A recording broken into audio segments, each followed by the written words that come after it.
relationship between Lilitu, Lamashtu, and Ishtar.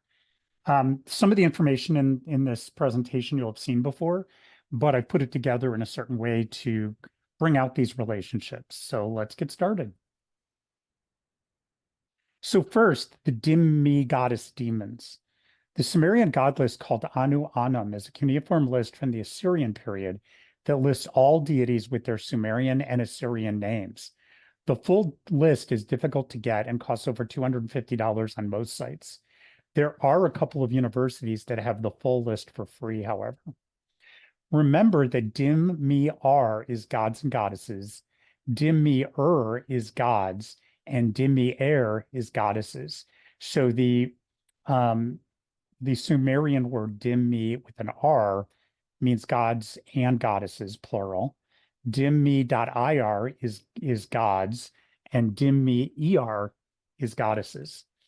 Three of these names are found together in a number of incantation scripts, as well as in the An Anum. Dim-Me, Labartu, Lamashtu, Labartu being an old pronunciation and spelling, and her name means she who erases or she who strangles.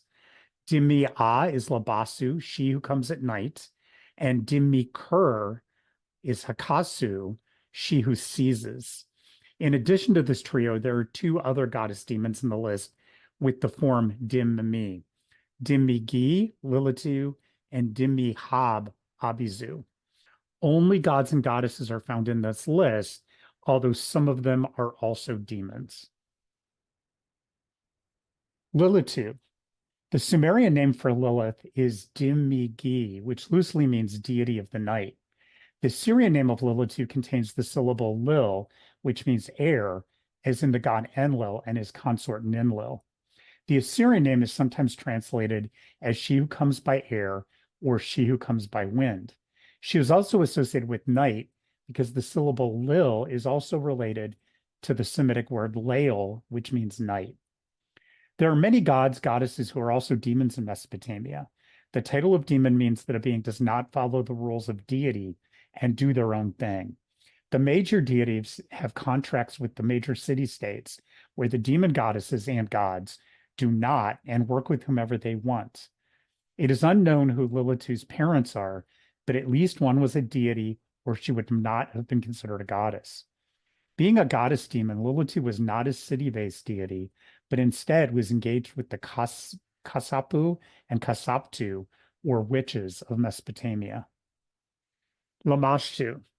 The Sumerian name Dim-Me has been translated to Labartu, or more commonly in recent history as Lamashtu. In myths, she menaced women during childbirth and, if possible, kidnapped their babies while they were being breastfed. She would gnaw on their bones and suck their blood. Lamashtu is depicted as a mythological hybrid with a hairy body, a lioness's head, and donkey teeth, long ears like a donkey, long fingers and fingernails, and the feet of a bird with sharp talons. Sometimes she also has a snake for a tail. In some texts, she is the daughter of the Sumerian sky god Anu, and in others, the Sumerian air god Enlil. Because of her parentage, she is goddess, and by her actions, a demon. Lamashtu is not Lilitu, but many of her attributes were syncretized to Lilith in her later times, so it is important to consider her in this discussion. Ishtar. The Sumerian goddess Inanna is later called Ishtar in Assyrian. Her title was the Queen of Heaven. She is the goddess of love and war, who became the primary goddess of Babylon. She was arguably one of the most powerful of the Mesopotamian deities. Her mythology is complex. In some stories, her father was the sky god An, in others the moon god Nana, or at times the wind god Enlil. Her sister is the goddess of the underworld, Ereshkigal. She is later known as Astarte in Canaan, and it is believed she was also the prototype for the Greco-Roman Aphrodite Venus. Interestingly, as an aside, Astarte is then brought into Jewish tradition under the name Ashtaroth and called a demon. Ishtar's temple was special. Ishtar's temple had priests that were special non-binary bisexual priests and priestesses known as the Gala. She also had many goddesses that were called her handmaidens, all goddesses of sexuality, fertility, and passion. Lilitu and Lamashtu. Lilitu and Lamashtu are absolutely different entity based on the fact that they are listed in the Sumerian Assyrian god list with their own names, and they also have their own attributes. Both Lilitu and Lamashtu are part of a group of demon deities called the Shadim in Mesopotamia and Canaan. This classification was based on their status as demons and deities, all winged, mostly with bird feet, and mostly protectors, even though they were chaotic. Lamashtu was the exception to the part about being a protector.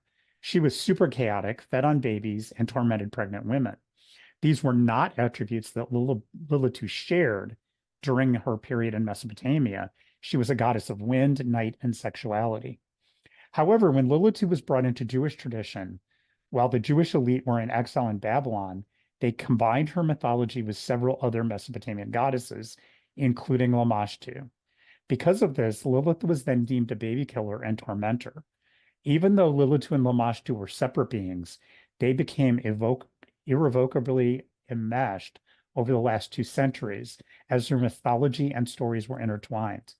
This demonization of Lilith is what created the qliphothic versions of Lilith in Jewish Midrash. Lilitu and Ishtar. The relationship between Lilitu and Ishtar is quite complicated, and their complete connection is unknown. The identity of Lilitu's parents is unknown. However, some myths list her father as the same aspects or the same suspects as to Ishtar's father. It is possible that they're siblings. Lilitu is also called Ishtar's handmaiden, sent to be out to bring people to her temple. One of the most interesting stories about their relationship is in the Epic of Gilgamesh. Lilitu is in a sacred tree that Ishtar wants to be made into a bed and a throne. This because she's the goddess of love and war. Ishtar sends Gilgamesh to dispatch Lilitu and the other inhabitants of the tree. Interestingly, the whole tale fits the pattern of a Mesopotamian exorcism. The question is, why couldn't Ishtar cast Lilitu out on her own, since she was an incredibly powerful goddess? And this brings up questions about what is their relationship. We may never know exactly what the relationship was, but it is absolutely complicated. So what are the conclusions? Based on separate names, different origins, and individual listings in the Sumerian Assyrian god list, Lilitu, Lamashtu, and Ishtar are not the same being. However, all three goddesses have been linked in various ways over time and space, creating connections that are now intertwined. Lilitu and Lamashtu stories have been linked, and now modern Lilith has the attributes and mythology of both deities. This is similar to the synchronization of the Hebrew Samiel with the Greco-Roman god Lucifer. Lilitu and Ishtar's relationship is even more complicated because we don't even know how exactly they were related in the ancient beliefs of Sumer, but it is certain there is a relationship between the two. So the point of this is I do see them all as separate deities, but there are such close relationships that it is hard at times to separate their mythology, separate who is who, and separate how they're related. Hopefully that was interesting. Thank you, and talk to you next time.